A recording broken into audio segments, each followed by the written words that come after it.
Hello, everyone, and welcome to this Talks at Google virtual event. I'm Keiichi Ake, and I'm a product manager on the YouTube team here at Google.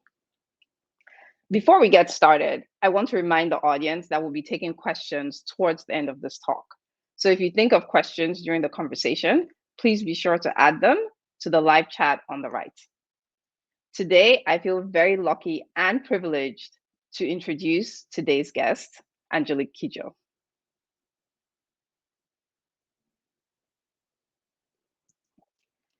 Welcome, Angelique. So I'm just going to do like a quick bio just so folks, who maybe are not as familiar or may have forgotten so that they can get a little bit of your background. Angelique is a 5-time Grammy Award winner, a creative force with 16 albums to her name, and one of the greatest artists in international music today. Born in Benin to a Beninese father and a Nigerian mother, Angelique's music cross-pollinates the West African traditions of her childhood and influences from America, Europe, and Latin America. Angelique has received numerous international awards and has been listed as one of the top 100 most iconic, inspirational, powerful figures in Africa and the world by Forbes Magazine, BBC, The Guardian. Just last year, Time magazine called her Africa's premier diva and one of the 100 most influential people in the world. Angelique is a UNICEF and Oxfam Goodwill Ambassador, advocating for children all around the world. At the G7 summit in 2019, President Macron of France named her spokesperson for the Affirmative Finance Action for Women in Africa to help close the financing gap for women entrepreneurs. She has also created her own charitable foundation, Batonga, dedicated to supporting the education of young girls in Africa. Angelique, I really loved your music growing up, so it is my absolute pleasure to welcome you to Talks at Google. It's my absolute pleasure to be here to talk to you and to see somebody that have been listening to my music for so long. It makes me humble. I'm glad to hear, and I am humbled to have you here today.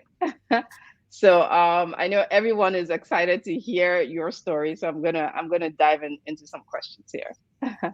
um, you've had like a very long career, an amazing career.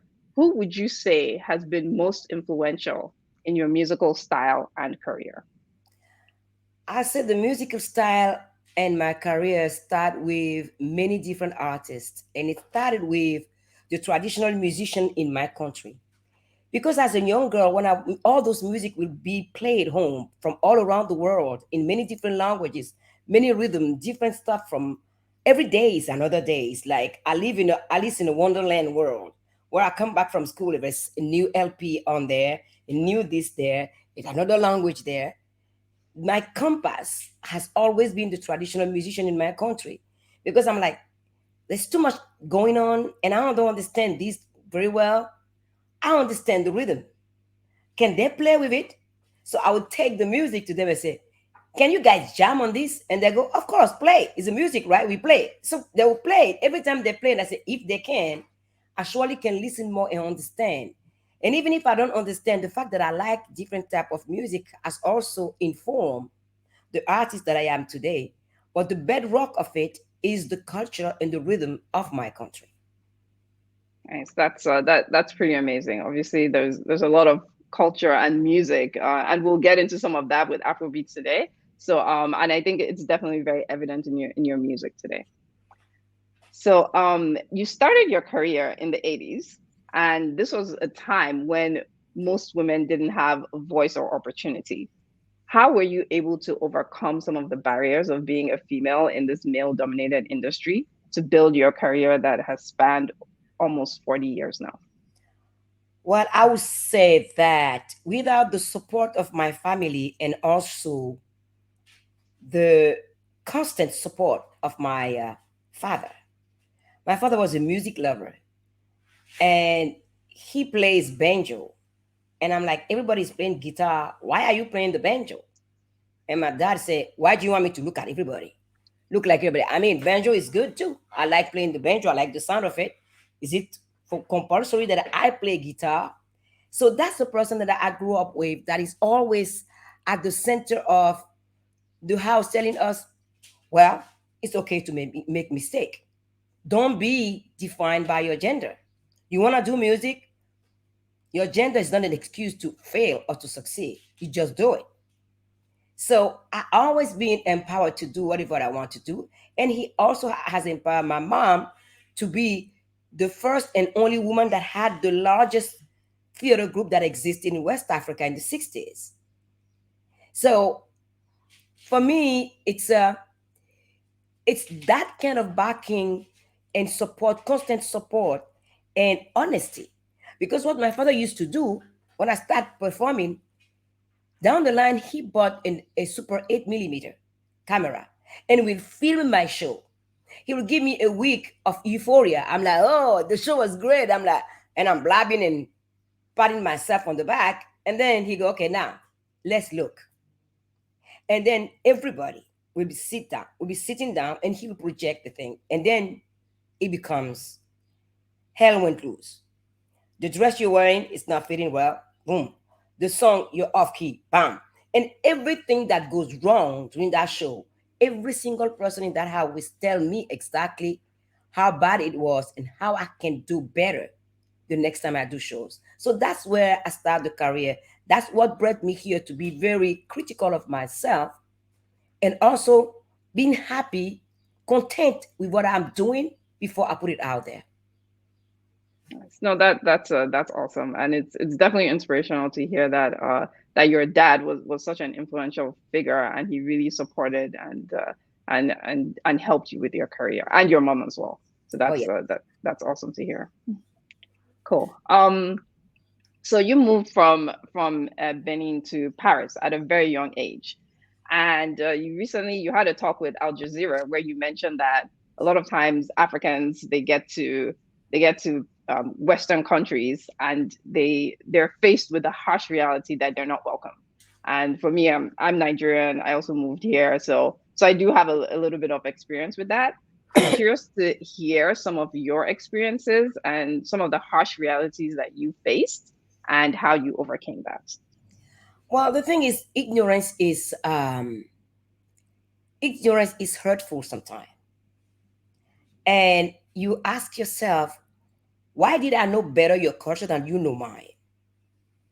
And that where racism lies. The fact that people cannot put themselves in your shoes and think that your reality is different, but not foreign to yours. We live in different reality economically, but culturally, I am rich enough to challenge your culture, because your culture will not exist without the culture of the African continent. Because in your DNA, you are African. We all Africans. Homo sapiens come from Africa.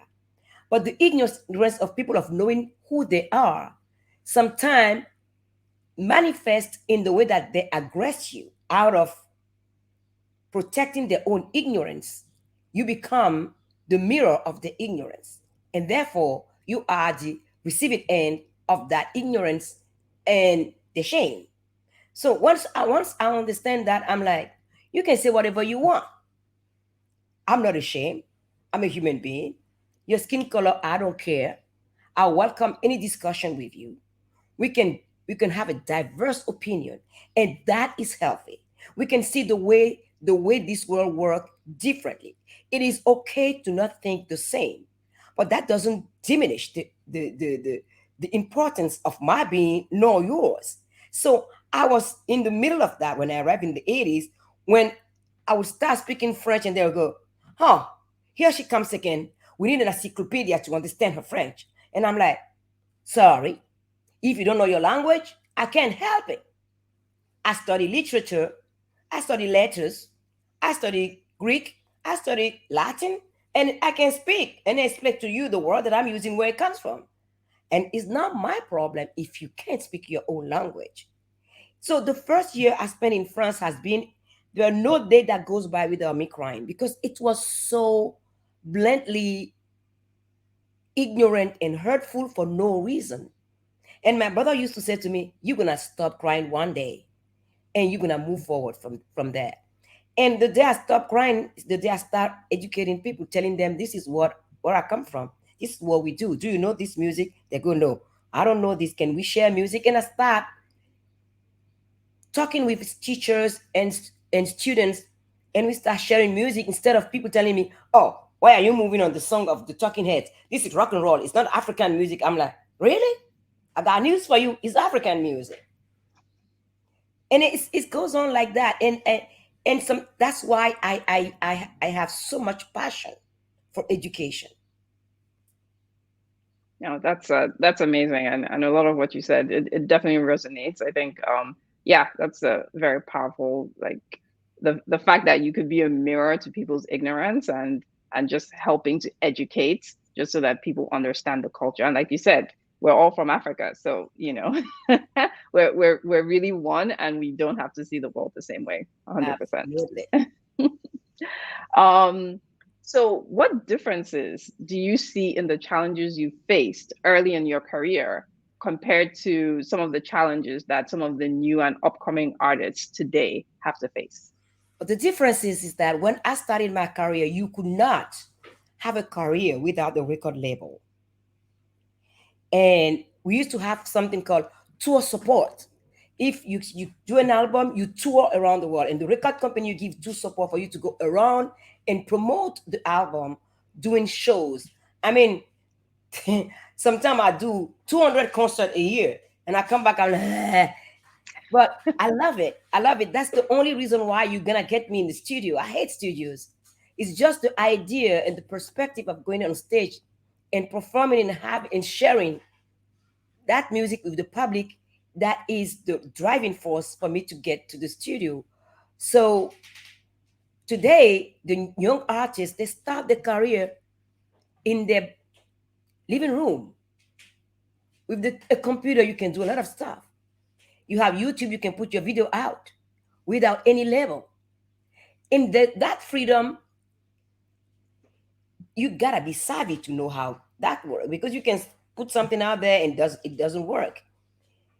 But that freedom that it gives this young generation is multiplying the expansion of the music that come from Africa to every corner of the world. Me, I used to do, as I said, a year 200 concert to be able to go on every continent. And that, you gotta have health. You gotta be you gotta be really fit. And I've always been somebody that have been fit, because my parents always used to say to us, your brain function better when you do sports. And I'm like, oh, how do you link that? And my father said, just go for it. So I was a swimmer, and I used to run a lot. So I came here, I continue still working out, doing all this thing. And when I start the tour, by the end of the tour, it's my clothes, stage clothes, that make me realize I've been around. They're just like, they feel like they've been beaten to to to the end. So the young generation today can decide if they want to go on stage or not, or still have a career. But me, I love being on stage. That's awesome, and I love watching your musical performances. So yes, please don't stop that. But and that's crazy to hear you did like 200 tours and 200 concerts in 1 year. That's a lot. But definitely I agree that with all the tech platforms we have, I work on YouTube, so I definitely understand the value in having creators come out there and be able to put their music out there without And necessarily. you don't have to leave your country anymore. Yep, yep. You don't have to go to exile anymore. Mhm, You can be mhm. artist in your own right, in your own country. Yep. That's what the technology allowed the kids to do today, which is a great thing. And a lot of them are really good entrepreneur in this, which is really one of my dreams. And I never thought that I would see this happen during my lifetime. And I'm happy to see how independent, bold, unapologetic, and talented those young this young generation is. I mean, it's mind blowing. And every day I'm waking up, I say, "Ooh, whoa, what's gonna happen today? Who's gonna come out today?" it is the expectation of it is high for me. Yeah, yeah. No, it's definitely amazing. And speaking of this evolution, right? So we talked about the evolution of how artists, it's you don't have to be anywhere physically. You can now be anywhere else. Mhm. How else have you seen the actual music evolve, and African music specifically? And how have you ensured that through all this evolution, from the 80s till now, that you have managed to stay relevant? I think the this evolution of the music is the thing that I know for sure is that when your music is copied by others, your rhythm is incorporated in somebody's culture, somebody's music. It is because something in that music is ringing in yours. And if that music hasn't exist, you would not have heard it. And that's what is interesting about this Afrobeat revolution. Each one of us, no matter where we come from on this planet, it resonates in our music because it is Afrobeat is the magnet of all music, actually. So you can just take one part of it and put it in your thing, and then you have it right there. For me, Afrobeat is just the continuation of our African DNA, but that everybody can touch and use to speak today. So I stay relevant because I've been doing Afrobeats in many different ways. All those African rhythm, I have always used them. And for me, it's always about be true to yourself and be true to your inspiration. And I'm so happy that we don't know where inspiration comes from and we don't have any power over it. Otherwise, we won't have music anymore. We have destroyed. And that is something that is precious when you're writing music. You are a producer. There's something in the music that comes first that is in you. You don't know where it comes from. Continue tapping into it. Don't let it go. Don't dilute it. Build around it. So that's how you stay relevant. I love that. That's very powerful. Be true to yourself. Be true to your inspiration. That's definitely going to be my guiding principle. That's awesome. Okay, and speaking more about African artists and the evolution and all of that. Our theme for Africa Day, as we're preparing for Africa Mhm, Day coming up, is Africa Speaks, right? mhm. And what are some ways, and this speaks to also being true to yourself, right? What are some ways you feel African artists can continue to elevate the African culture and help dispel some of the stereotypes? I know in some of your talks you've talked about how people see the negative side of Africa and not like the beautiful side, right? So what are some other ways you feel African artists can help to elevate the rich culture of Africa? By being professional at any cost. When you say you're gonna be somewhere at 2 o'clock, it's 2 o'clock, it's not free. When you show gonna start at 8 o'clock, you can push 5 minutes that public out there waiting. But be ready to be on stage at 8 o'clock. All those stereotype is impacting will impact down the line and diminish the power of what we are doing right now. Be surrounded by people that knows that when you say yes to something, you can say no after. Your words is what make you an artist that people trust and book every year and every day. So your reputation is not only the money you generate, it's how you conduct yourself. And I know a lot of artists, they're like controversy. I don't. I really don't. I don't need controversy to exist. As an artist, my art speaks for itself. So I don't need anything that you can say, that you can do. You're going to have likes, and then what? If you want controversy at any cost, you are distracted from your work. And then you start getting into the pigeonhole of stereotype that goes with us. Look, African people, they like to fight. African people look at how they're treating each other. People don't see that because it's coming from us. It's gonna be seen different than the controversy that's gonna come from America or Europe. Because that's how our continent has been put aside to allow the rich country to continue being rich. And for them, while we are busy, fighting each other, they don't care. They like us to fight each other because it's already what they want. But when you are organized and you come and you deliver and you are polite, respectful, resourceful, and you do your job and you're happy about it and everything is square, people are gonna start respecting you differently. Because we had a lot of stereotypes that follow us everywhere. I remember when I was doing my first album, this first stylist that come in and say, "Well, she doesn't need any clothes. Didn't they walk around naked in Africa?" And I look at the woman and I say, "You talking about me? We walk naked? You don't walk naked on the beach, you." It's crazy. So we're talking about the 80s, but some people still think that we are less than human beings. And that's where they don't realize that if we are less than human beings, they are less than human beings. So everything I do in my career is just to prove that we are one humanity. There's not many things that divide us, but our own brain and how we set our brain to divide. Nothing else. That's that's really good tips there in terms of being making sure you're always professional and staying true to your art, right? And Absolutely. yeah, okay. That I think that definitely totally makes sense. And I think yes, I definitely agree that that when we out here we have a responsibility to show the world a different side, right?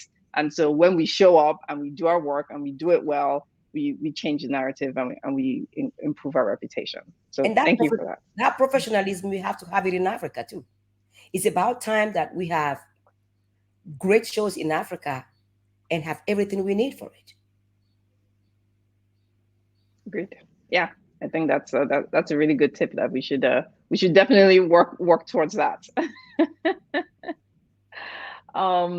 So speaking of you mentioned your first album. So moving into your music a little bit, what inspired your last album, Mother Nature? Well, what's inspired Mother Nature? Sometimes I try to even myself to understand, but I just can't. As I was doing Mother Nature, things are already in my head until the inspiration comes and it comes out. Um, I have been preparing Mother Nature since I think since I started working on uh, my reimagination of Talking Heads, Celia Cruz album, all those things because you are a human being. Doesn't matter how famous you are, the ecosystem we live in affect us in different ways. And when you travel as much as I travel, every time I'm taking a plane, I'm like, footprint. I'm always thinking about that because when you go to places, when it's crazy to see how places has changed in my 4 decade of artist. I've been back to places and they are completely different. And you start seeing more and more in the cities in Africa, farmers that wander around because there's nothing to harvest. And then you start asking yourself, well, hunger is not far because if it doesn't rain enough, if the climate is changing so much, how are we going to feed ourselves and our children? And I know that we all have the power to change our habits, our behaviors, to give a little bit of something back to the earth. We are at the edge of no return if we don't do something. So it becomes all this thing was bubbling in song in me. And I decided to write a love letter to Mother Nature.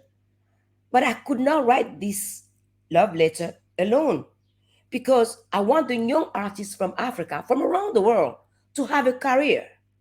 But how can you have a career if there's no more stadium, there's no more performing arts center, there's no more public out there to see your art? What are you gonna do? You're gonna sit behind the computer? Can you even have a computer if there's no network? How do we do that? Everything is connected. So I decided that it's going to be a platform with any subject that each of us choose to be on this album, to be a kind of a beginning of something, a conscience that we all have the power to save the earth.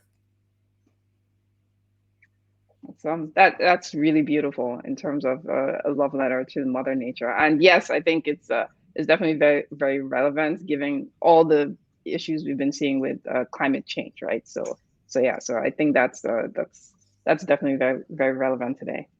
Um, Speaking of the young artists, actually, and you trying to promote them and bring them up on Mother Nature, you had a star-studded collaboration with a bunch of artists. Yemi Alade was on there, Burna Boy. You had Sting.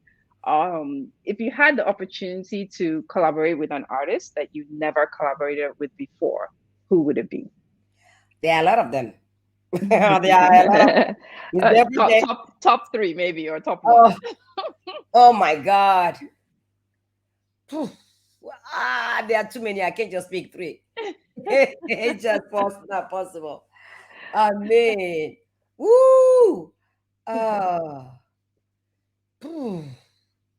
Oh la la la la la la. A lot. I mean, I can't because I don't want to make anybody feel bad about it. Mhm, I will mhm. work with any artist right now that want to work with me. I'm here because for me, collaboration is always being at the service of the music of the moment and what we are trying to say. Which story are we trying to tell? And how can that story overlive us? Once we're gone, what is going to be for people when they listen to it generation after generation? Yeah. Okay. No, that's definitely amazing, and we'll definitely be looking out for your next collaboration. So maybe you're not saying anything because you don't want to like tip Because us I off, don't but know. Because I really don't know. It's all depend on the song, on the music. It Mhm. is a lot of things that comes before an album come out. You gotta have a concept. You gotta have a story to tell. You gotta have a vision because you can have a vision afterward. Because when you're working in a vision and you're working together to tell a story, it's stronger and more powerful. It's even more powerful than yourself. It's bigger than yourself. Yeah, that makes a lot of sense.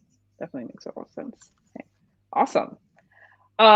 So your background, and yeah, I want to ask a few questions about your background now. You're both Beninese and Nigerian, which is awesome because I'm also Nigerian. And how would you? And obviously, you started singing in Benin, but you've also, like I mentioned, you've collaborated with Nigerian artists, and Mhm, there's that influence across, right, in your mhm, music. mhm. So, how would you define the cultural and music exchanges between the English speaking African artists and the French speaking African artists? We have so much in common. It's kind of crazy though, because let us not forget that the frontier we have today didn't exist before the colonizer came in. So the culture we share didn't have a language. We didn't call ourselves English speaking countries or French speaking countries. We were Africans, period. So that's where my music come from. The border is just physical, but culturally there's no border. All the west coast of Africa, there are so many similarities in rhythm. It's amazing. I mean, I've done researches and sometimes I'm like, okay, I'm gonna take a pause because it's so rich. It's really challenging. It's challenging for me as an artist. It's challenging for me as a person from Africa that want to be as close as possible to the truth of what who we are and what we do. The challenge is enormous, but yet it is an endless resources that we have that we should be proud of and share with the world. Not being, I- let us not belittle ourselves, thinking that because we are not from America or from Europe, we don't count. Oh yes, we do. Without our music, if you follow the story, the history of music, you see in every music you touch, It doesn't matter if it's classical music or any music, Africa is in it. Yeah, that's definitely very true. I definitely agree with that one. I think the influence of African music, it spans across all types of music, right? And yeah, and so same thing across French speaking and plus one on the on the borders. I think that definitely resonates where the borders are more physical and we definitely have a lot more in common. I mean, if I take the story of the migration of my ancestors, that's where it is. So I come from that, all of that part of Africa. I mean, I did my DNA test and I'm 98% West African. It means all my ancestors have roamed all around West Africa. So I'm a proud West African. Yes, awesome. So am I. And we have a lot of proud West Africans on the call today too. So yeah, okay, cool. So I'd love to ask a few questions just about some of your endeavors and around like your foundation and some of the amazing things you're doing besides music. Mhm. What inspired you to start Batonga, your charitable foundation? What inspired me started way back in my childhood when some of my friends, when I finished primary school, they just disappear from the radar. And then you see them later on being married, having kids, and then they're ashamed. They feel ashamed, and they didn't do anything wrong. And I would bug my father, can you please help me get them back to school? And my father said, I can't intervene in people's life. I mean, you are my child. I'll make sure you go to school. I won't marry you off. I don't want to do that. But it's my choice. Their parents make different choices. And it kind of it dawned on me. And I became UNICEF Goodwill Ambassador in 2002. And we start campaigning for universal primary education rights for children. So I start recording PSAs for radios, TVs in many different languages in West Africa, in English also, and in French. And I start traveling with UNICEF, and everywhere I go, as the mother, I mean, I have the best thing is to sit with the mothers and speak, and to see all those kids jiggling, excited to go to school, and having conversation with mothers. And some mothers told me, "Well, we like your PSAs, and you urge us to send our girls to school, and we want them to continue going to school, for them not to have the fate we have, being married at 12 years old and not having any future but being a mother all the time. If we don't send them to secondary school, how do we do this?" And suddenly my experience when I finished primary school just hit me back. It becomes so evident. It's just like the reckoning of that pain and this truth. What do I do with it? So I'll come back to New York, start talking to people at the UN, everywhere, and people that have experience in education. They were telling me, "But Angelique, you can't. Secondary school is just the rate of dropout is so high. It's the waste of time and waste of energy." And I said, "Well, if it's easy, why bother? Are you telling me that because some girls gonna drop out, we can't do nothing for secondary education all the way to tertiary education? Uh-uh. I'm gonna try." So I met a friend of mine, some friends that helped me found it Batonga. And the goal from the beginning for the first 10 years was to reach out to the poorest of the poorest, the village where you don't have electricity, probably, that no one wants to go. It's not because you're poor that you are not smart, right? And that the program will be based on not costing a penny to the parents. We will give the children uniform, books, tutoring, mentoring, scholarship, and 1 meal a day. And we started it in 5 countries: Benin, Mali, Cameroon, Ethiopia, and Sierra Leone. The first girl that went off the radar was the girl in Kidal when the terrorists arrived there. And that was the beginning of the complexity and the challenges that I have to face. But that continued.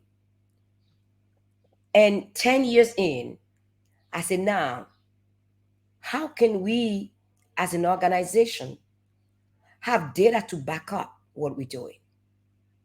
Then I reached out to an organization in New York called Population Council that developed a technology called Girl Rooster that they were using in Guatemala.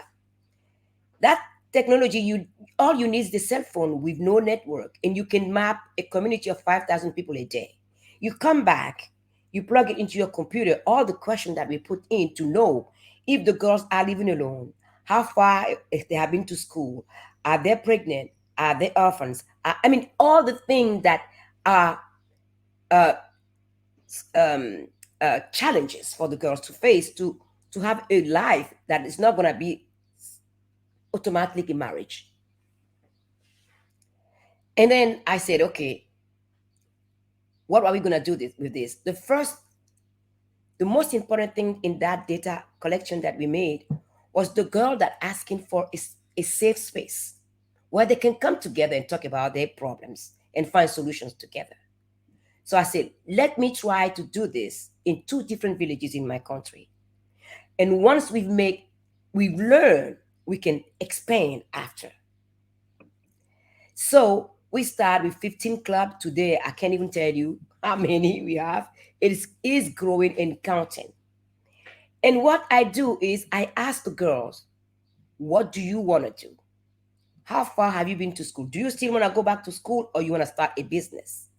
And most of the time they ask to start a business, and we will give them a seed funding for them to start their business.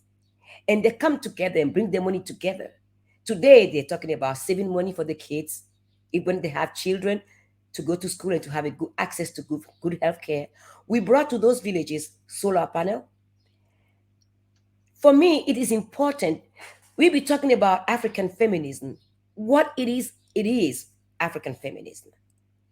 If we cannot, we African women, as a teenager, have a life that we can control and decide how many kids we're going to have and make money enough to lift ourselves out of poverty, to be able to impact the economy of our collectivity, our community, our country, and our continent at large. For me, feminism is not just a word, it goes from action. This is the action. We empower those young girls to empower their parents, their community at large, and empower the men, the young men also in their community. Don't forget, we can help them without the men being a beneficiary of it at certain point.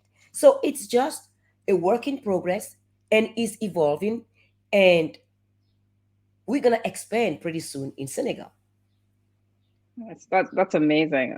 Congratulations, and yeah, it definitely. I feel like you're being modest. It sounds a lot more than just a work in progress, but it's It is. amazing to hear. Yeah, it's amazing to hear all that you've done, and the fact that yes, it is true. Even for me, growing up in secondary school, I did have situations where classmates of mine. We're all going to school, and I was in boarding school. We're all going to school, and then the next Then semester, it's boom. like, Yep. yeah, they're not there, and you ask, you're like, where did they go? And they're like, oh, they went to get married. I was like, it was very confusing for me. It is So confusing. It is yeah, confusing. yeah, I yeah. mean, So the thing that is important for me also through my foundation is um, to create platform for other organization also. So we started with my foundation two initiative. One called Nos Voix Comptent, Our Voice Counted, because I was part of this whole gender equality summit that we come to in July last year. Last year, I was asked to be part of the influencers. I said I cannot speak on behalf of African women. I need to hear the voice. That's when we have that platform, and I say it's open to all young women in Africa that are working in many different ways. Some of them are working on mental health, working with sex worker, all of those things. I need their voices to be heard. I need themselves to be their own agency, to be their own ambassador, their own voice to be heard. So we have that platform on Batonga, and another one called Conversation for Africa that we do from time to time. We will choose people randomly from different walk of life, and then we have a conversation about the challenge we're facing. We have had one with reproductive health, with homosexuality in Africa, all of those things, because I think that we need Africans spaces for us to speak about what is important to us, not only between us, but with the community at large. Yeah, I think that's amazing. So thank you so much for all the work you've been doing there, and yeah, it definitely resonates. Like creating a safe space for those who have been impacted to talk about this. I think that's definitely very very powerful. Um, so I want to talk about your fashion. So you are known, you are known for your fashion, okay?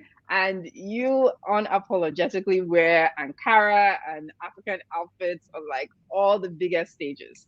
Any words of encouragement for those of us out, who are, and it could be artists, but even people in the workplace and beyond, just for how we should be promoting and thinking about our African identity. And this ties into what you had said about being, a representation, right?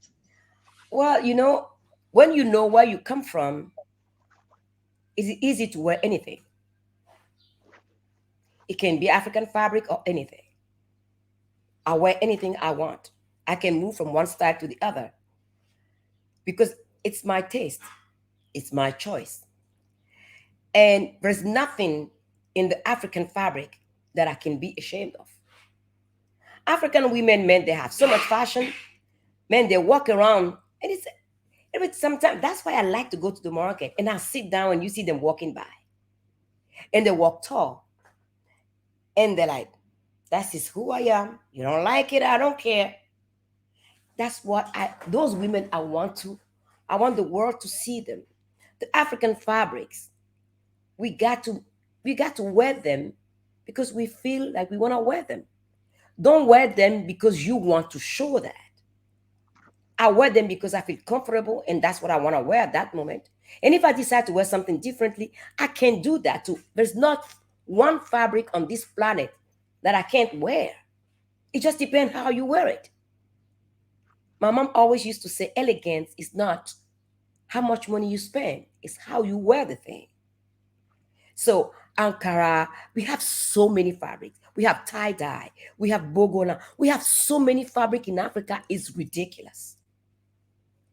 So I wear what I want to wear.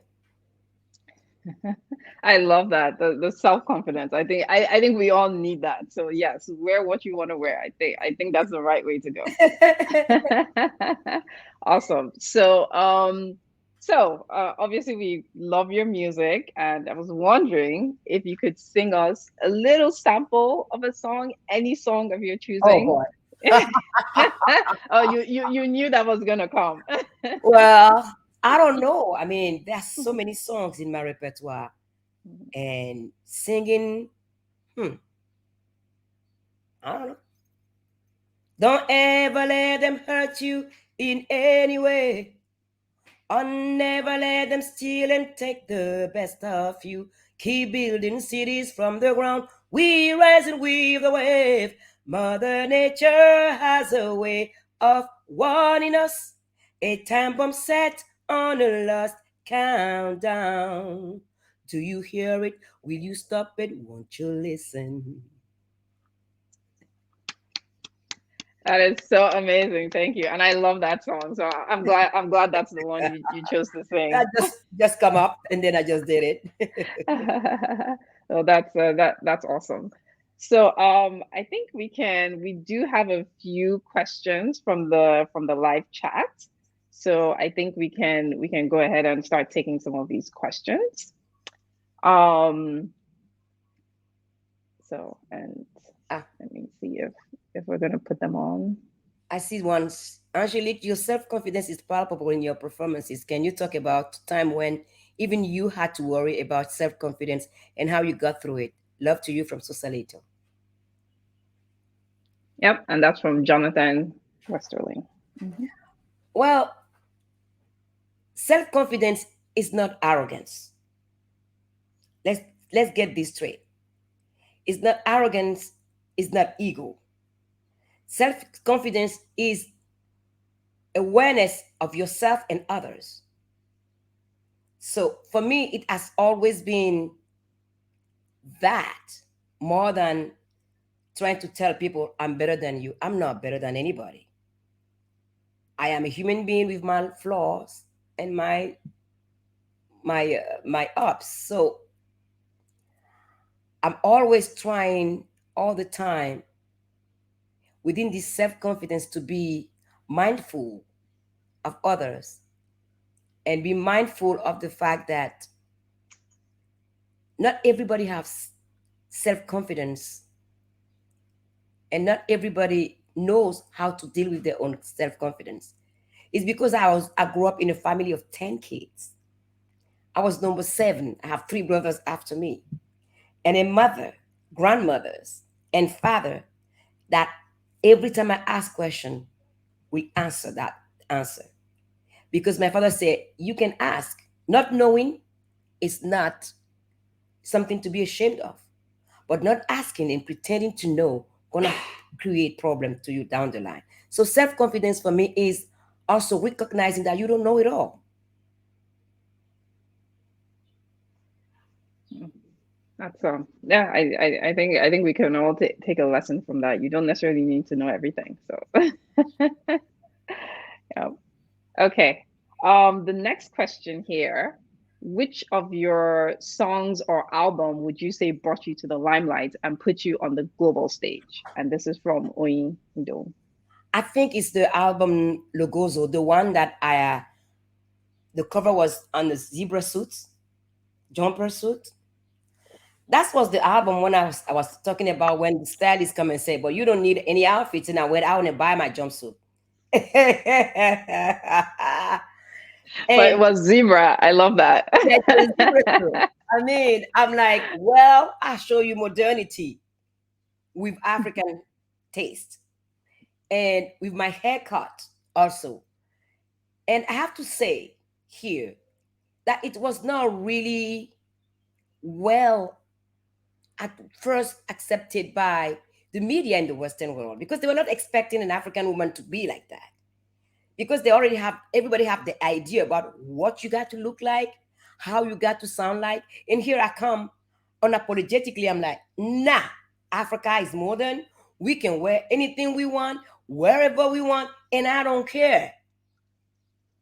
That's what brought me to the limelight and launched my career because also of the founder of the record company Island, Chris Blackwell, that have signed me and that have made sure because I asked for it. I don't want to be an artist that somebody gonna tell her what to do. I need to know that I can do my music. My identity is not for sale.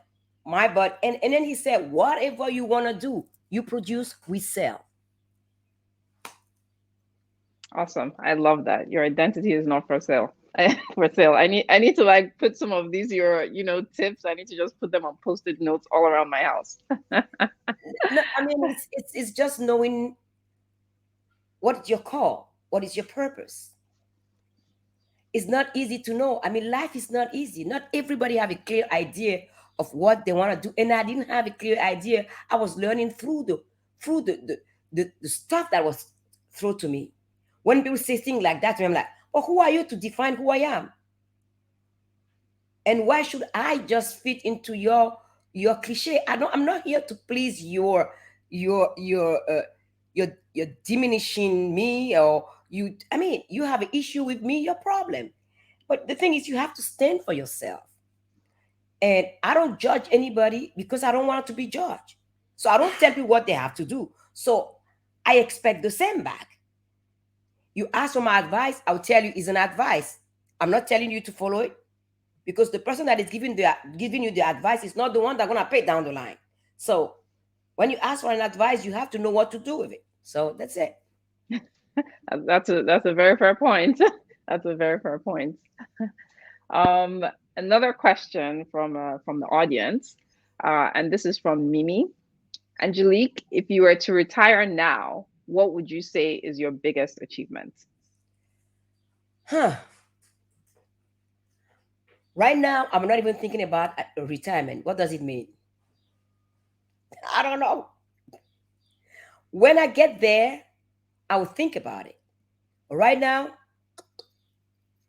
I'm not thinking of retiring, not at all. I'm saying that now, but I don't know what tomorrow holds. Anything can happen. If I'm in good health and I still can move on stage and travel around the world, I'm gonna continue until the day I couldn't stand up again.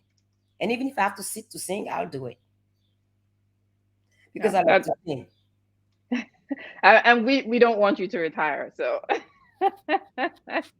I am glad to hear you're still gonna keep going. We're definitely waiting and looking for more albums and more music.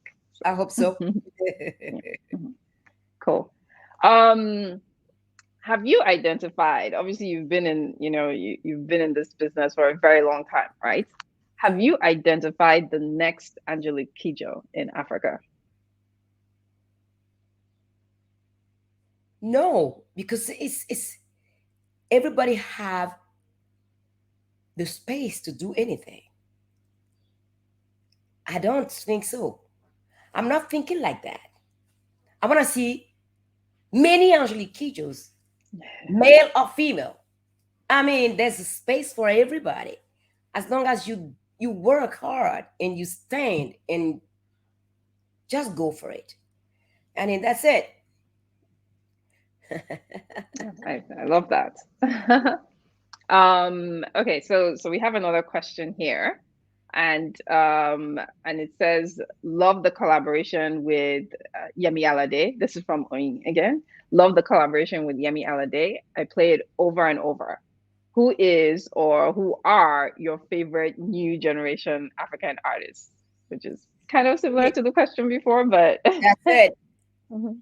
The thing that we have to reckon with here is that every artist is different, and that is the challenge of our continent, because people are so um, ignorant, and people are still saying till today we are the 21st century, and people are all sometimes they will say to me, "Your country, Africa," and I'm like, "No, Africa is a continent. It's not a country." And in Nigeria alone, each one of the artists that come from Nigeria are unique. From South Africa is the same. From my country is the same. In Kenya is the I mean, that is the challenge and also the blessing of us, that we will come. Every generation gonna be there as long as time exists. And we're gonna come plentiful new every time. It's never gonna stop. It's a wave that is unstoppable. So for me, I don't want to say this or that, because I know from this year or to next year, I mean, things gonna be happening all the time. So I can't just close the door and say these are the best.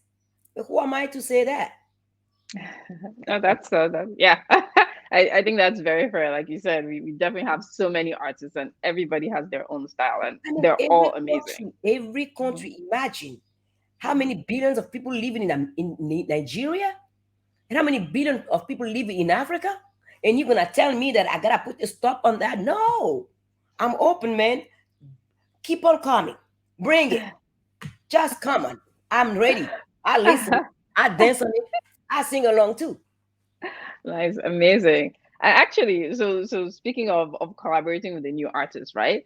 What have you like really enjoyed? Because obviously, like I mentioned, you've been in this business for so long.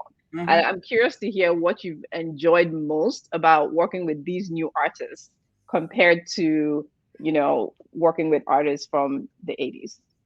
I'm telling you, everything that comes sent to me is crystal clear. It's professional. I'm like, huh? I open the files. I'm like, okay.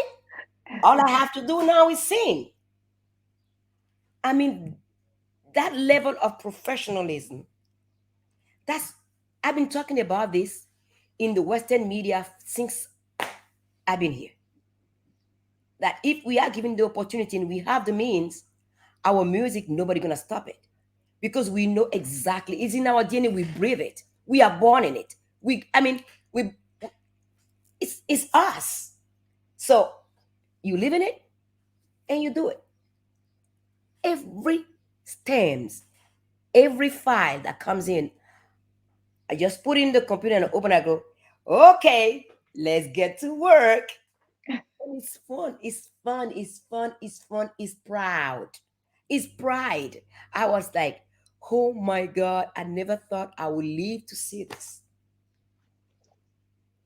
That's amazing, and that's very inspirational. Yes, it's true. Like the music, music back then was also amazing, but it's really evolved. We have a lot more artists, like you said, using technology. Almost anybody can It's become an another artist level. now. It is. It is. It's amazing. Awesome. So I know we're coming to the end. So I just want to ask you some what we call like rapid fire type questions. And since you're here at Google, obviously I have to ask, is there a product, a Google product that you cannot live without? YouTube, I like that. I like that. even my old video. If I'm looking for them, that's where I find them. You talking about what? Oh, it's pretty amazing all the content that you can find on YouTube Oh, from ages ago. So yeah, it's good. It's good we have that. yep, I'm definitely glad to hear that. So what's your favorite jollof rice? The one I make myself. And is that Nigerian jollof rice? Is that Benin jollof rice? Or that's All just of it. Angelique's? I mix it. I mean, I tell you, I'm mixed. So some days it's jollof rice of Nigeria, and some days it's jollof rice from Senegal. I don't care. I do all the rice the way I want. I mean, I grew up listening to doing all this stuff. And sometimes I do my own pepper soup and I eat it good. And I sit on it and I sweat. And I'm like, yes, now I'm ready. Where is the tour? Let's go. I love that. I love that. Okay. Um, tea or coffee? Infusion. I cannot do caffeine nor tea. I'm allergic to it. It just make me Jewish. I can't sleep. No. So I don't do any excitement, no alcohol, no tea, no coffee. Wow. Okay. All right. That's So it's good for me. I don't want to add anything to it. yes, you definitely have a lot of energy. So you don't seem like you need coffee at all. No, I don't. Beach or mountains? Both. Both. Okay, I I like like both that. together because they are complementary. And then No, that if you have both, that's what I love about nature. It's huge and you look small in it.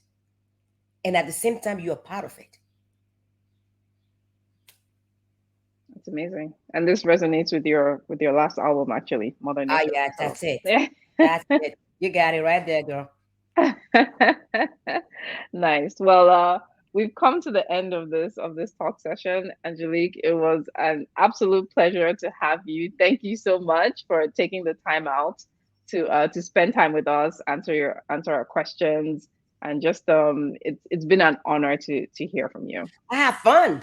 Man, I thought it was gonna last forever. I mean, this is like, I want more question, I want more discussion, but next time Well, we'll have to bring you back again. That's I what we'll have have to to. do. This is too fun. I'm glad to hear. I had a blast too. Thank you so much. Thank you so much, and thanks to all the team that are organized and put this together. And we need this kind of chat from time to time, especially in this hard time we're living in. Agreed. Agreed. Yes. Yes. This is yeah. It's a there's a whole production team behind this. So yes, thank you. And agreed. We need to have more conversations like this. Yep, yep, we need. Thank you so Okay. much for the opportunity. Thank you. All right. I'm going back.